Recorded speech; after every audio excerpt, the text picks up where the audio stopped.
एक गांव में उस रात तूफान अपनी पूरी ताकत से बरस रहा था। जैक के वालिद एक पुराने संदूक के पास बैठे कुछ तलाश कर रहे थे।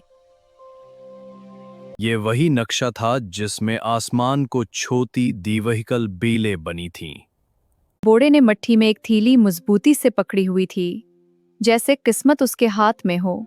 उसने एक लम्हा भी जाय न किया और तूफान में कदम रख दिया। माँ दरवाजे पर खड़ी उसे जाता हुआ देखती रही, आंखों में बेबसी थी।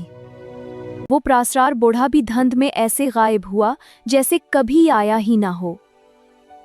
घर के अंदर सिर्फ खामोशी रह गई और खला हुआ संदूक।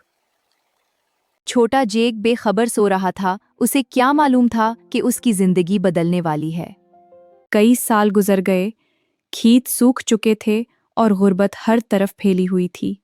जेक घर में खाने की तलाश में इधर उधर देख रहा था, मगर कुछ ना मिला। अचानक उसकी नजर कोने में पड़े पुराने संदूक पर गई। वाह, क्या ये? नक्शा हाथ में आते ही उसकी आंखों में एक नई उम्मीद चमक उठी। माँ ने आह भरी और उस नक्शे की कहानी सुनाना शुरू की। दिल पर पत्थर रखकर जेक गाय को लेकर बाजार की तरफ चल पड़ा।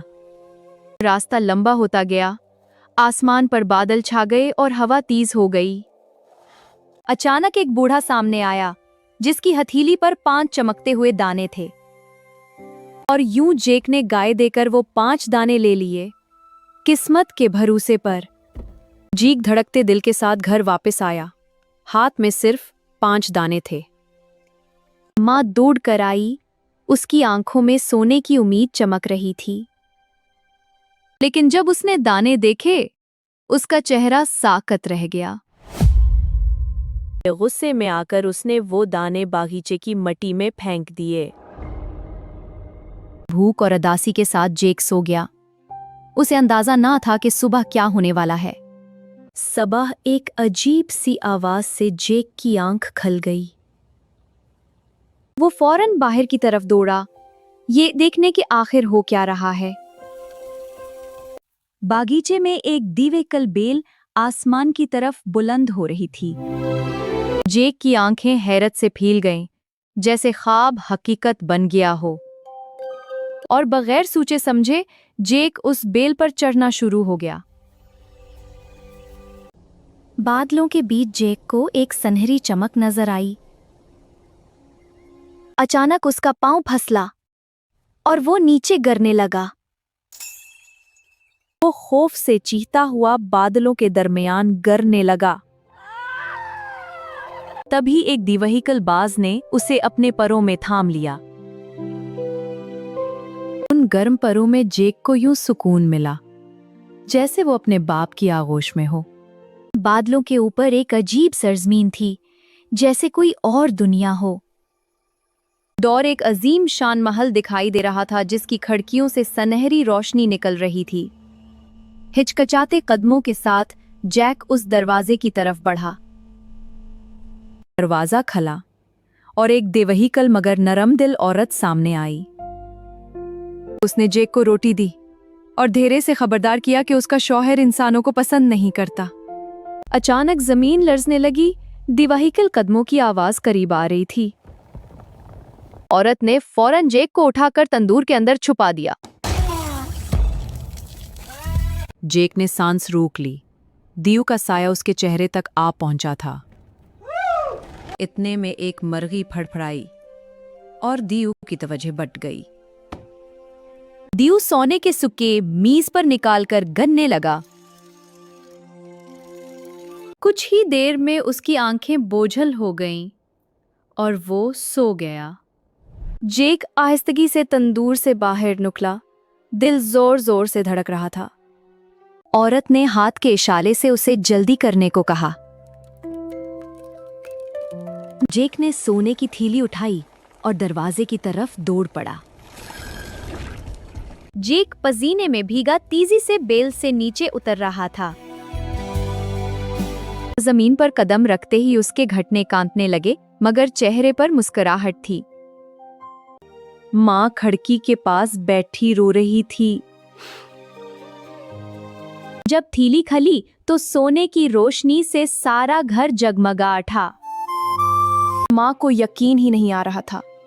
वो हंस भी रही थी और रो भी रही थी।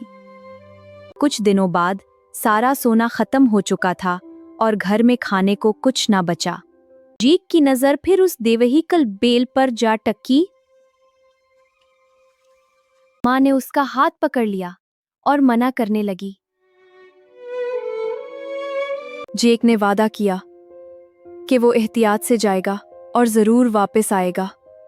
और यूं जेक एक बार फिर बेल पर चढ़ने लगा। जेक चुपचाप दोबारा उस दिवहीकल महल में दाखिल हो गया।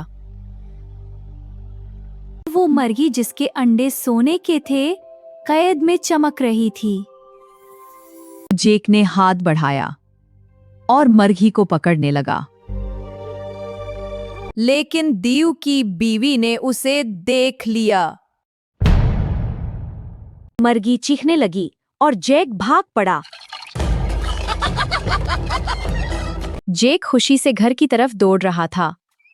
मरही उसके हाथ में थी। माँ ने उसे देखकर हैरत से पूछा।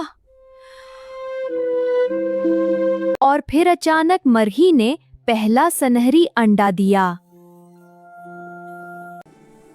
माँ की आंखों में हैरत भी थी और उम्मीद भी। अब उनके घर में खुशहाली आने लगी थी। कुछ दिन सब ठीक रहा, लेकिन वक्त के साथ जैक के दिल में लालच फिर जागने लगा।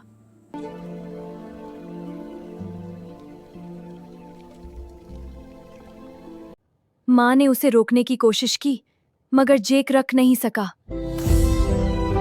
और एक रात वो चुपचाप दोबारा बाहर निकल गया। महल के अंदर एक सुनहरी बरबत खुद ब खुद बज रहा था और जेक की नजरें उस पर जम गईं। देहोकामत आदमी गुस्से से उसके पीछे दौड़ा। जमीन कौन पने लगी। जेक फंसल गया, मगर इन उसी लम्हे एक बड़ा बाज आसमान से नीचे आया। बाज ने उसे अपनी पुष्ट पर संभाला और दोनों बादलों को चैरते हुए नीचे उतरने लगे। देहोकामत आदमी गुस्से में नहीं था। वो सुकून से जमीन पर उतर आया। इसने अपने खरदरे हाथ दिखाए, जो बरसों की मेहनत की गवाही दे रहे थे। ये सब उसने अपनी मेहनत, पसीने और वक्त से हासिल किया था। जेक ने शर्मिंदगी से सब कुछ वापस कर दिया। देहोकामत आदमी ने उसे सोने नहीं बल्कि बेच दिए। अब जेक ने जमीन को अपने हाथों से खोदना शुरू किया। वो बीज जो उसे मिले थे, उसने मोहब्बत से जमीन में बो दिए।